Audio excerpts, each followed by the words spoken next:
Hello students, मैं हूं पंकज बत्रा और आज के इस वीडियो लेक्चर में जो मैं टॉपिक आपको करवाऊंगा वो है consumption expenditure and its component और investment expenditure and its component. तो लास्ट वीडियो में मैंने आपको क्लासिफिकेशन ऑफ गुड्स में ये बात बताई थी कि कोई गुड क्या है, फाइनल गुड है, कोई इंटरमीडिएट है और कोई गुड फाइनल गुड है। जो उसके अंदर दो टाइप से है कि या तो कंज्यूमर गुड भी हो सकता है या फिर कैपिटल गुड भी हो सकता है। अब देखिए, हमने गुड का क्लासिफिकेशन तो सीख लिया, लेकिन जब अपन नेशनल इनकम या फिर जब भी किसी चीज की काउंटिंग करते हैं तो आप एक बात सोच कर चलें, गुड को तो काउंट नहीं करेंगे ना, हम लोग काउंट करेंगे उसकी वैल्यू को। और वैल्यू कैसे पता चलेगी? जो उस पर एक्सपेंडिचर होता है उसी से ना। तो सिंपल सी बात है, हम जो नया कंसेप्ट सीख रहे हैं वो उसी गुड से रिलेटेड है और ये देखेंगे कि एक्सपेंडिचर कौन कौन करता है, कैसे करता है, बस इतना सा है ना। तो टॉपिक है मेरे पास कंजम्पशन एक्सपेंडिचर को लेकर।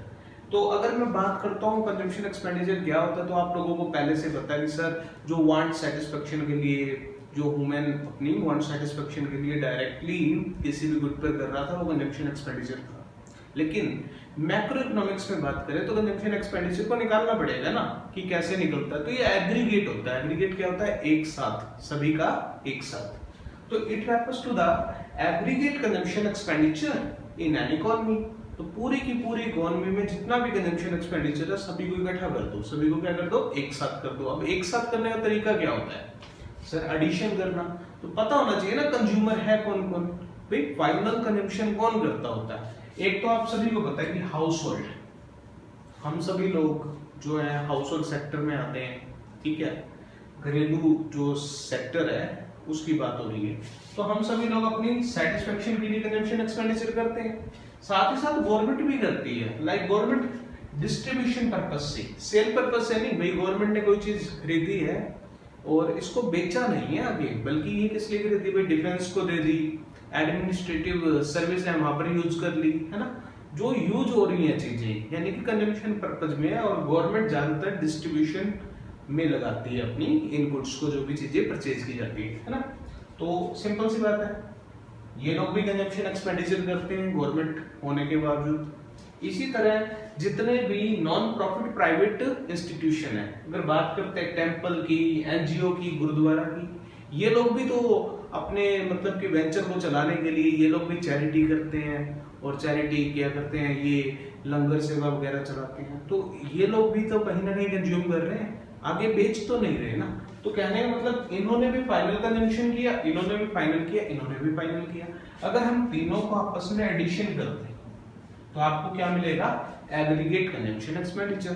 तो निकालना आ गया आपको कि पूरी की पूरी इकोनॉमी के कंजम्पशन एक्सपेंडिचर निकालना हो तो या तो एग्रीगेट कंजम्पशन एक्सपेंडिचर आपको सीधा गिवन होगा, या फिर हाउस होल्ड, गवर्नमेंट और एनपीओ ने कितना कितना खर्चा किया, हम इसका एडिशन करते होते हैं। क्या करते हैं? एडिशन करते हैं। तो डन, इतना सा टॉपिक है consumption expenditure and its component. Done. इसके बाद जो मेरे पास मेन जो टॉपिक शुरू होता है वो है इन्वेस्टमेंट एक्सपेंडिचर को लेकर। तो ये कंजम्पशन एक्सपेंडिचर को हम फ्री कर लेते हैं।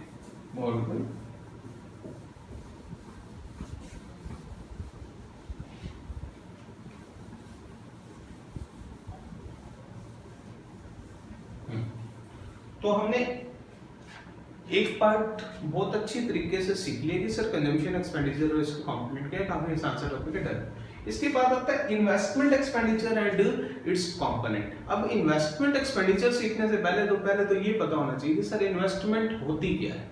सिंपल सी बात है। तो इन्वेस्टमेंट का मतलब होता है कैपिटल फॉर्मेशन। अगर इन्वेस्टमेंट का सिंपल सा मीनिंग बताऊं तो इन्वेस्टमेंट मींस कैपिटल फॉर्मेशन।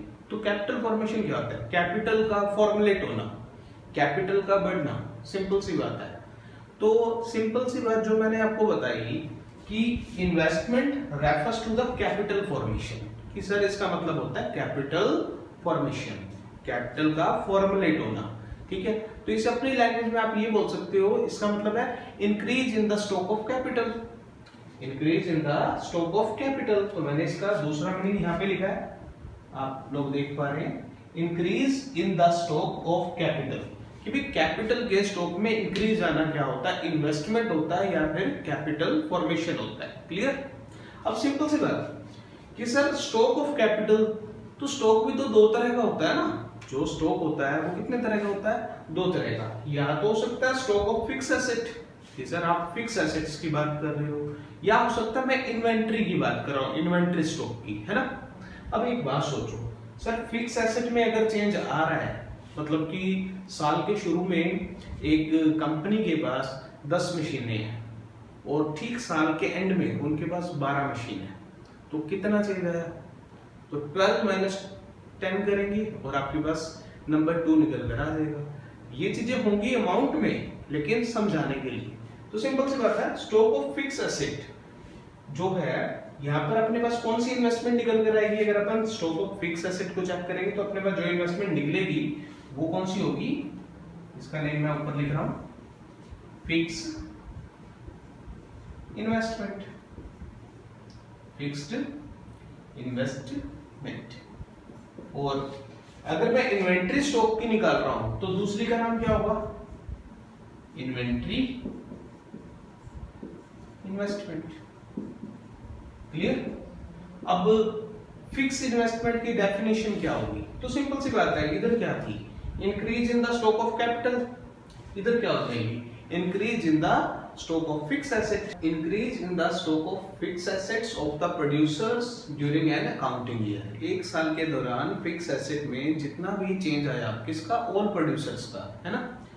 तो इसको निकालने का सीधा सा तरीका बता ही दिया कि सर फिक्स इन्वेस्टमेंट निकालनी है तो अपने को ये बताना चाहिए stock of the fix assets with producer eight the end of year कितना है, एंड में कितना है और स्टार्टिंग में कितना था, माइनस कर देंगे stock of fix asset eight the beginning of accounting year.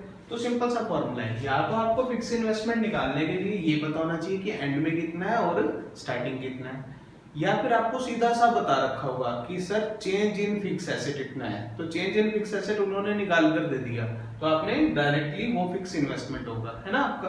तो ये तो आपको आ गया फिक्स इन्वेस्टमेंट निकालना, है ना। इसी तरह होता है इन्वेंट्री इन्वेस्टमेंट। अब पता होना चाहिए कि सर इन्वेंट्री इन्वेस्टमेंट का मीनिंग क्या होगा, तो मीनिंग वैसा ही होगा जैसे वहां पर स्टॉक ऑफ फिक्स एसेट था, यहाँ पर स्टॉक या इन्वेंट्री स्टॉक हो जाएगा। क्या हो जाएगा? Change in the inventory stock, change in the inventory stock during an accounting year. अब पता होना चाहिए कि सर इन्वेंट्री में आता क्या क्या है, चेंज निकालना तो मेरे को आता ही है, मैं फॉर्मूला वही लगाऊंगा sir, inventory investment, inventory stock at the end of year minus में inventory stock at the beginning of year. यहां तक तो पता ही है ना। अब मेन बात ये है कि सर इन्वेंट्री में क्या क्या आता है। भाई फिक्स एसेट में तो फिक्स एसेट है आपके, हम सभी को पता है, जो सालों साल यूज होती है ना। तो फिक्स एसेट में तो डेप्रिसिएशन भी लगता होता है ना। यहाँ पर आपको डेप्रिसिएशन का पार्ट भी सिखाया जाएगा, बट इन्वेंट्री इन्वेस्टमेंट में ऐसा नहीं होता डेप्रिसिएशन वाली बात। इन्वेंट्री में आता क्या क्या है पहले ये देखते हैं। तो इन्वेंट्री स्टॉक इंक्लूड करता है रॉ मटेरियल को, हम सभी लोग जानते हैं सर रॉ मटेरियल को तो इन्वेंट्री स्टॉक में रखा जाता है। सेमी फिनिश्ड गुड, जो गुड अभी पूरा नहीं बना, या हो सकता है फिनिश्ड गुड बन तो गया लेकिन अभी फैक्ट्री एरिया में है, सिंपल सी बात है प्रोडक्शन एरिया में। तो बात सुनो, ये सभी चीजें इन्वेंट्री में रखने वाली है ना, तो बात सीधी सी है, raw material, semi finished good और फिनिश्ड गुड, ये तीनों मिलकर कॉम्बिनेशन इनका इन्वेंट्री बनाता है ना। तो हर एक प्रोड्यूसर इन्वेंट्री का कुछ ना कुछ स्टॉक रखता होता है ना। अगर मैं सोचता हूँ कि सर क्यों रखता हूँ, अगर एक मान लो कोई प्रोड्यूसर है, उसे फिक्स इन्वेस्टमेंट क्यों करनी चाहिए, एक प्रोड्यूसर के पॉइंट ऑफ व्यू से या इकोनॉमी के पॉइंट ऑफ व्यू से एक टॉपिक ये है कि सर फिक्स इन्वेस्टमेंट का सिग्निफिकेंस क्या होता है, या फिर इन्वेंट्री इन्वेस्टमेंट का सिग्निफिकेंस क्या होता है। तो बिल्कुल कॉमन सेंस की बात आप अपनी लैंग्वेज में आंसर दे सकते हैं। सर एक बात बताओ कि अगर फिक्स इन्वेस्टमेंट होगी, it means number of machines increase हो रहा है। अगर नंबर ऑफ मशीन्स या फिर प्रोड्यूसर के पास नंबर ऑफ मशीन्स ज्यादा है तो इसका मतलब प्रोडक्शन कैपेसिटी ज्यादा हो जाएगी। प्रोडक्शन कैपेसिटी ज्यादा होगी तो एम्प्लॉयमेंट राइज के चांस ज्यादा है। एम्प्लॉयमेंट राइज चांस अगर ज्यादा है तो इनकम जनरेशन ज्यादा, इनकम जनरेट हो रहा है तो हम उसको क्या बोलते हैं, जीडीपी राइज, है ना। तो कहने का मतलब फिक्स इन्वेस्टमेंट के ज्यादा होने से प्रोडक्शन कैपेसिटी बढ़ती है, नंबर ऑफ मशीन्स बढ़ती हैं, जिससे ओवरऑल फायदा क्या निकल कर आएगा, जीडीपी इंक्रीज तक की बात आएगी। तो हम इसके सिग्निफिकेंस को लिख सकते हैं। इसी तरह सर एक बात बताऊं, इन्वेंट्री इन्वेस्टमेंट का क्या बेनिफिट है। अगर मान लो मैंने इन्वेंट्री इन्वेस्टमेंट रखा हुआ है, इन्वेंट्री में मैं अपने पास स्टॉक रखता हूं, तो उसका क्या बेनिफिट है। तो इसका सबसे बड़ा बेनिफिट होगा कि आप लोग इंटरप्टेड सप्लाई दे सकते हैं किसी भी गुड की बिना रुके, मतलब आपकी सप्लाई चलती रहेगी, आप लोगों को रॉ मटेरियल के लिए कभी तंग नहीं होना पड़ेगा, है ना। इसी तरह क्या हो सकता है, आप लोग जो अचानक डिमांड आती है उसको भी क्या कर सकते हैं, फुलफिल कर सकते हैं और प्रॉफिट मेकिंग कर सकते हैं, है ना। तो कुल मिलाकर दोनों स्टॉक का बेनिफिट है एक इकोनॉमी को, है ना। तो हमने इन दोनों का सिग्निफिकेंस में यही लिखना होता है। अब बात ये आती है कि सर आप ये कह रहे हो कि सर इसका स्टॉक रखा जाता है, ठीक है। मान लो कि इसका स्टॉक आपने खुद जानबूझकर रखा है इन्वेंट्री स्टॉक को, अगर आपने डिजायर इन्वेंट्री स्टॉक है तो ये दो तरह का हो सकता है इन्वेंट्री स्टॉक।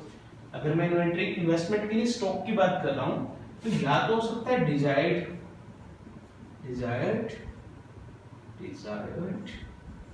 इन्वेंट्री स्टॉक, या फिर क्या हो सकता है, अगर मान लीजिए कोई चीज डिजायर है, कोई मेरे डिजायर्ड के अगेंस्ट भी हो सकती है, अनडिजायर्ड भी हो सकता है, अनडिजायर्ड इन्वेंट्री स्टॉक। अब एक बात बताओ सर, डिजायर्ड कौन सा था? मैंने जो चीज ये सोच कर रखी थी ना कि ठीक है, मैंने एंटिसिपेट किया कि फ्यूचर में इस चीज की इतनी डिमांड होने वाली है और मैंने उसके अकॉर्डिंग रॉ मटेरियल का, इन्वेंटरी का स्टॉक रखा है, तो वो चीज तो डिजायर्ड है ना। डिजायर्ड मैंने किसके लिए रखा? प्रॉफिट मेकिंग के लिए, है ना। लेकिन अनडिजायर्ड कौन सा होता है? मान लीजिए मैंने स्टॉक रखा है, ठीक है, या फिर स्टॉक नहीं रखा है, किस वजह से स्टॉक रह गया? मार्केट में डिमांड नहीं आई, मार्केट में डिमांड नहीं है। अगर किसी चीज की डिमांड नहीं है तो इस केस में क्या होगा? स्टॉक मैंने जानबूझकर थोड़ा ना रखा है, तो इस केस में जो चीज है वो मेरी डिजायर्ड इच्छा से नहीं है, बल्कि मेरी अनडिजायर्ड वो चीज है, मतलब कि अब मैं वो चीज नहीं रखना चाहता था लेकिन मुझे रखनी पड़ रही है, तो ये मेरे लिए लॉस अकर करती है। एक प्रोड्यूसर के लिए अनडिजायर्ड इन्वेंट्री स्टॉक कहीं ना कहीं लॉस के चांस बनाता है ना। तो यहाँ तक जो चीजें मैंने आपको बताई हैं, यहाँ पर आपने फिक्स इन्वेस्टमेंट, इन्वेंट्री इन्वेस्टमेंट, दोनों का सिग्निफिकेंस क्या होता है और फॉर्मूला बिल्कुल आसान सा है, और साथ ही साथ इन्वेंट्री स्टॉक में क्या क्या इंक्लूड होता है, इसके कंपोनेंट क्या है, और साथ ही साथ क्या सीखा कि सर इन्वेंट्री स्टॉक में दो टर्म चल सकती है, डिजायर भी सकती है और अनडिजायर भी चल सकती है। क्लियर? अब एक लास्ट जो कंसेप्ट है ना जो मैं करवाने जा रहा हूँ वो फिक्स इन्वेस्टमेंट से मिलने जुलता है, जिसका नेम है कि सर जो फिक्स इन्वेस्टमेंट है ये ग्रॉस भी हो सकती है और नेट भी हो सकती है। क्लियर? तो ग्रॉस और नेट को लेकर चलेंगे और टॉपिक को सीखते हैं अभी। तो ये आपका इन्वेंट्री स्टॉक मैं हटा रहा हूं क्योंकि इसके अंदर कुछ ज्यादा सीखने को और नहीं है, लेकिन ये टॉपिक जो फिक्स इन्वेस्टमेंट है ये ग्रॉस फिक्स्ड इन्वेस्टमेंट भी हो सकती है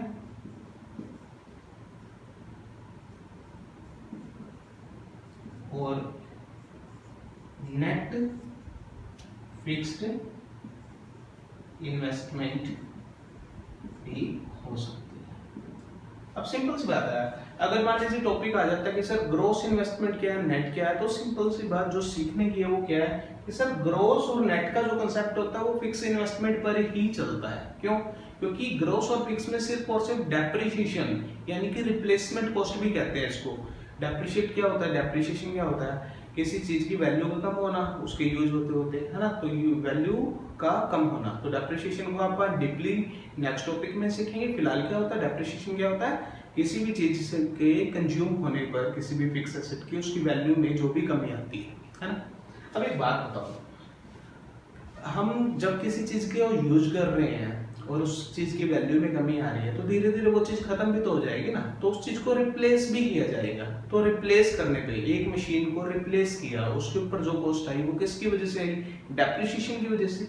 इसलिए डेप्रिसिएशन और रिप्लेसमेंट कॉस्ट दो वर्ड है। क्लियर? तो ध्यान से सुनना, ग्रॉस फिक्स इन्वेस्टमेंट या ग्रॉस इन्वेस्टमेंट डेप्रिसिएशन और जो जिसको मैं कह रहा हूँ रिप्लेसमेंट कॉस्ट कह रहा हूँ दूसरा वर्ड, इन चीजों को इन्वॉल्व करके चलती है। क्लियर? तो ग्रॉस फिक्स इन्वेस्टमेंट में कहीं ना कहीं रिप्लेसमेंट कॉस्ट इंक्लूड होती है और नेट फिक्स इन्वेस्टमेंट में रिप्लेसमेंट कॉस्ट इंक्लूड नहीं होती। मान लीजिए अपने नेशन में नेट इन्वेस्टमेंट की गई है, मतलब अगर नेट इन्वेस्टमेंट का डाटा है तो it means number of machines increase हुआ ही हुआ है, मतलब पहले 10 थी तो 12 होंगी, तो दो जो इंक्रीज हो रही है वो नेट इन्वेस्टमेंट को दिखा रही है। क्लियर? लेकिन कई बार क्या होता है, नंबर ऑफ मशीन्स 10 से सिर्फ 11 हुई है लेकिन इन्वेस्टमेंट 3 पर हुई है। इट मींस बाकी दो, एक तो नई आ गई, जो नई आ गई वो तो आपको क्या दिखाएगी, कहीं ना कहीं नेट दिखाएगी, बाकी दो क्या हुई है, इट मींस रिप्लेस हुई है। क्या हुई है? रिप्लेस हुई है। तो ग्रॉस इन्वेस्टमेंट रिप्लेसमेंट कॉस्ट को साथ लेकर चलता है और नेट इन्वेस्टमेंट कहीं ना कहीं सिर्फ न्यू इन्वेस्टमेंट को लेकर चलता है, यानी कि नंबर ऑफ मशीन्स इसमें इंक्रीज होती हैं। यहाँ श्योरिटी नहीं है कि नंबर ऑफ मशीन इंक्रीज हुई है या नहीं हुई, लेकिन इन्वेस्टमेंट जरूर हुई है। तो बात इतना है, दोनों में डेप्रिसिएशन का फर्क है सिर्फ।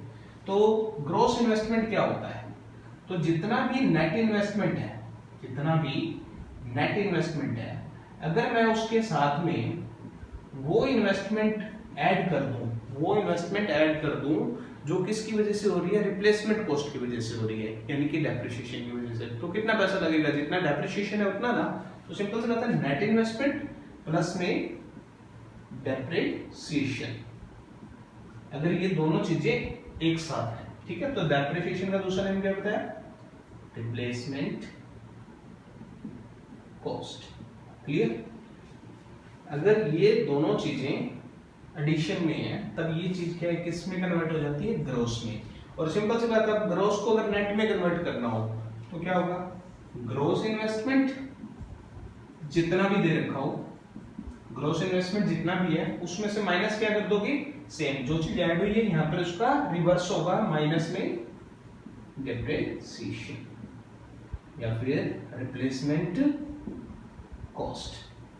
और डेप्रिसिएशन को दो नेम मैंने आपको बताए हैं, यानी कि रिप्लेसमेंट कॉस्ट और डेप्रिसिएशन तो कहते ही कहते हैं, और इसका एक और नेम होता है, वो होता है consumption of a fix asset. Consumption of a fix asset, fix asset को कंज्यूम करना। सिंपल सी बात है, फिक्स एसेट कंज्यूम हो रही है, इट मींस वैल्यू कम हो रही है ना उसकी, तो वो चीज कहीं ना कहीं डेप्रिसिएशन का ही नेम है। तो आपने तीन नेम सीखे, डेप्रिसिएशन, रिप्लेसमेंट कॉस्ट, और तीसरा नेम मैंने आपको क्या बताया, consumption of a fix asset. Clear हो गया? तो यहां तक का टॉपिक आज के लेक्चर में करते हैं, और थैंक यू।